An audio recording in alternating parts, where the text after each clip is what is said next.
My channel. तो कैसे हैं आप सब? आई होप सब एकदम हेल्दी एंड हैप्पी होंगे। तो आज है थर्सडे और इस वक्त मॉर्निंग का टाइम है और मैं टेरेस में आई थी थोड़ा प्लांट्स को देखने के लिए। तो प्लांट्स आजकल बहुत ही ज़्यादा ग्रीन हो रहे हैं और यहाँ पे हल्की हल्की हवा भी चल रही थी। और ब्रेकफास्ट हमारा हो चुका और अब मैं किचन में आई हूँ क्योंकि मुझे लंच तैयार करना है। और लंच में आज मैं मूंग की दाल पकाऊंगी और साथ ही मैंने चाय का पानी भी रख दिया है क्योंकि चाय भी थोड़ी सी पीने को जी चाह रहा है। तो साथ साथ मैं दाल पकाऊंगी और साथ साथ ही अपने लिए चाय बनाती जाऊंगी। और मूंग की दाल एक ऐसी डिश है जो हर घर में बनाई भी जाती है और बड़े शौक से खाई भी जाती है, तो इसलिए मैं इसकी रेसिपी शेयर नहीं करूँगी। और यहाँ पे मैंने दाल में थोड़ा सा चिकन भी ऐड कर दिया है क्योंकि चिकन का फ्लेवर दाल में बड़ा ही अच्छा लगता है। और यहाँ पे मैं आपको मूंग की दाल की शॉर्ट सी रेसिपी बताती हूँ कि मैं दाल को किस तरीके से बनाती हूँ। तो मैं दाल को कुछ यूँ बनाऊँगी कि सबसे पहले लहसुन और अदरक का मैंने तड़का तैयार किया है और फिर इसमें मैं चिकन को कुछ देर के लिए फ्राई कर लूँगी।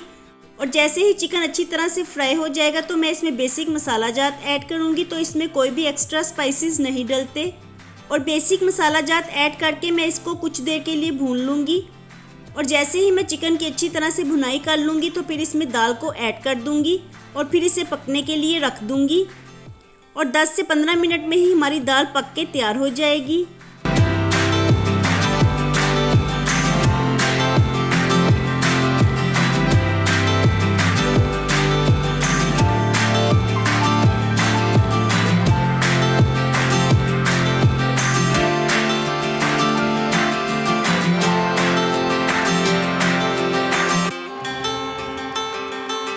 और जितनी देर में मैंने दाल को पकने के लिए रखा तो उतनी देर में मेरी चाय भी बन के तैयार हो गई है।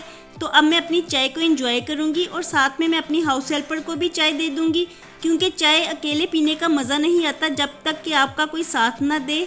तो आज मेरी हाउस हेल्पर अभी घर में क्लीनिंग का काम कर रही हैं तो इसलिए मैंने उनकी भी चाय साथ में बनाई है। तो अब हम सब लोग चाय को एंजॉय करेंगे। और मूंग की दाल को पकने में ज़्यादा टाइम नहीं लगता, ये 10 से 15 मिनट में पक के तैयार हो जाती है। तो मैंने इसे लो फ्लेम पे पकने के लिए रखा हुआ था और देखिए हमारे मज़े की दाल पक के तैयार हो गई है। तो अब मैं इसके ऊपर गरम मसाला डालूंगी और साथ ही कटी हुई हरी मिर्चें और हरा धनिया डाल के इसे गार्निश कर दूंगी।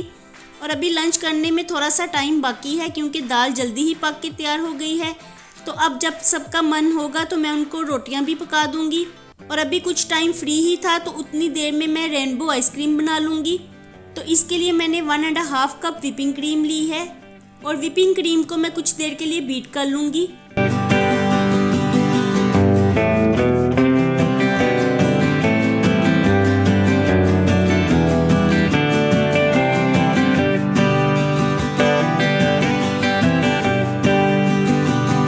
जैसे ही ये थोड़ी सी क्रीमी होगी तो इसमें 1/2 कप कंडेंस मिल्क ऐड करूँगी और साथ ही 1/2 टीस्पून वनीला एसेंस ऐड करूँगी।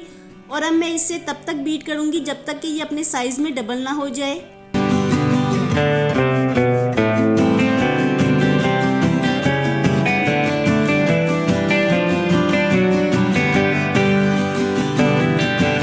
और 3 से 4 मिनट में ही व्हिपिंग क्रीम साइज़ में डबल हो गई तो मैं इसे बीट करना रोक दूँगी।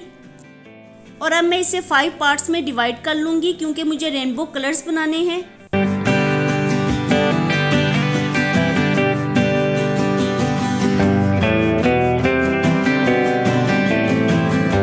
और अब मैं इसमें फूड कलर्स को ऐड करती जाऊँगी और ऐड करने के बाद मैं इसे अच्छे से मिक्स कर लूँगी। और ये कलरफुल सी रेनबो आइसक्रीम देखने में बड़ी ही अच्छी लगती है और इसकी लुक इतनी ज़बरदस्त लगती है कि इसको फ़ौरन ही खाने का मन होता है क्योंकि इसमें इतने कलर्स नुमाया नज़र आते हैं कि ये देखने में बहुत ही अच्छी लगती है और बच्चों को खुसूसन बहुत ही पसंद आती है। और जब आप इसकी फाइनल लुक देखेंगे तो आपका भी मन करेगा कि इस रेसिपी को फ़ौरन से तैयार कर लिया जाए। और अब मैं सब कलर्स को अच्छे से मिक्स करने लगी हूँ।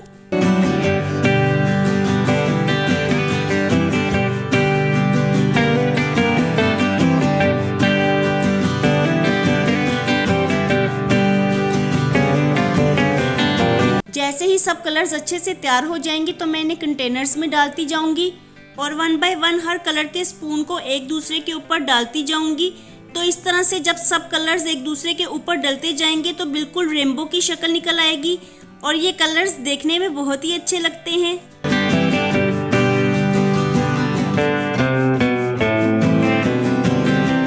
जब सब कलर्स के स्पून्स को डाल लूँगी तो इसकी सरफेस को स्ट्रेट करूँगी और फिर इसे 3 से 4 मरतबा अच्छे से टैप करूँगी ताकि एयर इसमें से निकल जाए।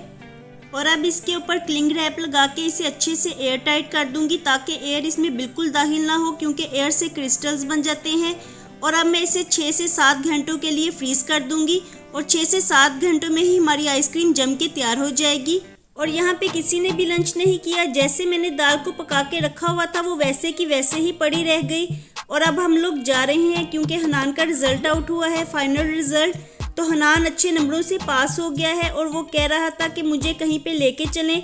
तो अब मैं बच्चों को लिबर्टी मार्केट लेके जा रही हूँ। तो इस तरह से थोड़ी सी इंजॉयमेंट भी हो जाएगी और साथ में हनान को पास होने का ये गिफ्ट भी मिल जाएगा। और जैसे ही हम लोग घर से निकले तो हमने देखा कि रोड्स बड़े अच्छे से सजी हुई थी, क्योंकि जश्न बहारा के लिए रोड्स को सजाया गया था। और अगर कोविड ना होता तो जश्न बहारा के फंक्शंस भी होते हैं, लेकिन अब कोविड की वजह से सिर्फ रोड्स को सजाया ही गया है और रोड्स देखने में बहुत ही अच्छी लग रही थी।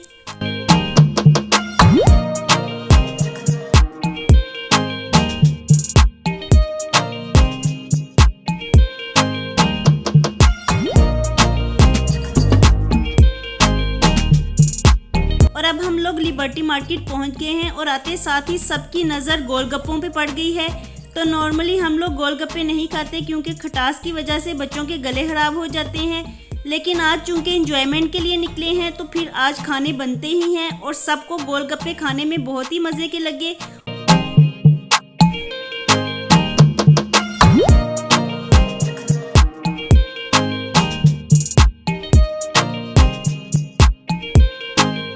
तो सब ने गोलगप्पे खूब इंजॉय किए और इसका खट्टा पानी भी पिया और पी के हमें बहुत ही मज़ा आया। तो गोलगप्पे तो सबको ही पसंद होते हैं, लेकिन सिर्फ बच्चों के गले खराब होने के डर की वजह से हम लोग ज़्यादा नहीं खाते, लेकिन आज खा के हमें बहुत ही मज़ा आया। और यहाँ पे मुर्तज़ा को गोलगप्पे खाने का बिल्कुल तरीका नहीं आ रहा था, तो मैं उसको बता रही थी कि इस तरह से गोलगप्पे खाते हैं। और आधा गोलगप्पा उसके मुँह में ही रह जाता था और आधा बाहर ही आ जाता था, लेकिन फिर भी वो गोलगप्पे इंजॉय कर रहा था।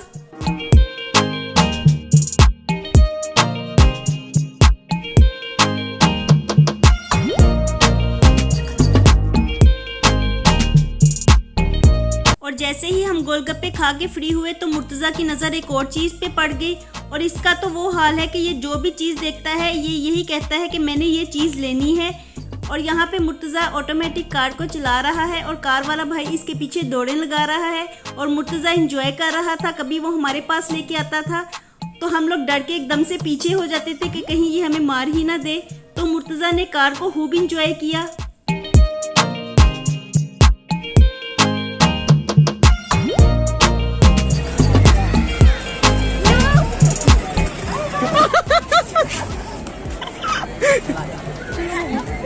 एक और लगवा दो। और यहाँ पे हम लोग रीबा के लिए कपड़े देख रहे थे और मुर्तज़ा को देखिए उसकी नज़रें अभी तक कार पे ही अटकी हुई हैं। तो उसको कार चलाने में बहुत ही मज़ा आया। और एक दफ़ा कार चलाने के बाद वो कहने लगा कि मैंने दोबारा से राइड लेनी है। तो हम उसे बड़ी मुश्किल से टाल के यहाँ पे लेके आए, लेकिन वो मुसलसल कार की तरफ ही नज़रें जमाए हुए था।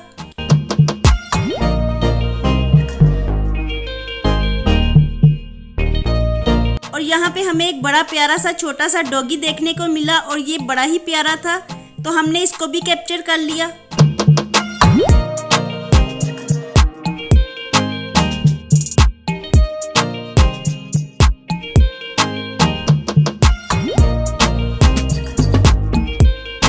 और अब हम लोग स्टाइलो पे आए हैं कि देखते हैं कि यहाँ पे कोई सेल लगी है, लेकिन यहाँ पे तो कोई भी सेल नहीं लगी हुई और शूज़ की प्राइसेस बहुत ही ज़्यादा हाई थी। तो हमने एक दो शूज़ देखे लेकिन उनकी प्राइसेस बहुत ही ज़्यादा थी, तो हम छोड़ के वापस आ गए।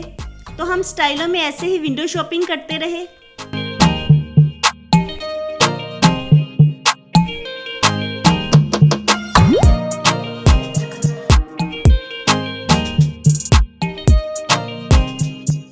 और ये शूज़ मुझे देखने में अच्छे लगे और स्पेशली समर्स के लिए ही थे और इनकी प्राइसेस भी मुनासिब ही थी, लेकिन बैड लक केस में मेरा साइज़ ही नहीं मिला, तो इसलिए फिर हमने इसको बाय नहीं किया। और यहाँ पे लिबर्टी में हर चीज़ की प्राइसेस बहुत ही ज़्यादा थी, तो हर चीज़ की प्राइस यहाँ पे डबल थी, इसलिए हमने यहाँ से कोई भी चीज़ बाय नहीं की और विंडो शॉपिंग ही करते रहे। और स्टाइलों में भी जाके हम लोग विंडो शॉपिंग करके आ गए, क्योंकि वहाँ पे भी प्राइसेस बहुत ही ज़्यादा थी और जो शूज़ मुझे पसंद आया तो उसमें साइज़ ही नहीं मिला। और अब रात काफ़ी हो गई है और शॉप्स तकरीबन सारी ही बंद हो गई हैं, तो हम लोग यहाँ पे फिंगर चिप्स खा रहे हैं।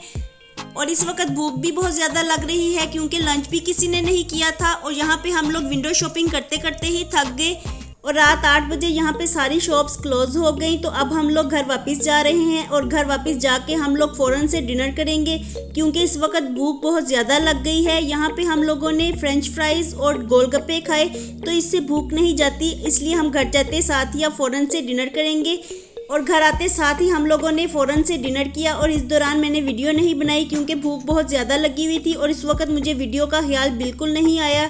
और अब हम डिनर कर चुके हैं और डिनर करने के बाद अब रेनबो आइसक्रीम को एंजॉय करने लगे हैं। तो देखिए हमारी आइसक्रीम कितनी ही ज़बरदस्त जम के तैयार हो गई है और ये देखने में बहुत ही अच्छी लग रही है और ये बच्चों को स्पेशली बहुत ही पसंद आई थी क्योंकि इसके कलर्स बहुत ही अच्छे लग रहे थे देखने में और ये बहुत ही ज़्यादा क्रीमी और मज़ेदार हुई थी।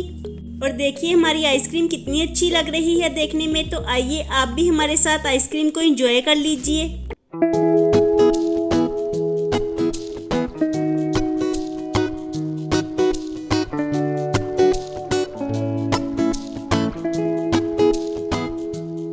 और इसके साथ ही मैं अपने आज के व्लॉग को यहीं पे ख़त्म करती हूँ। तो होपफुली आप लोगों ने भी हमारे साथ एंजॉय किया होगा।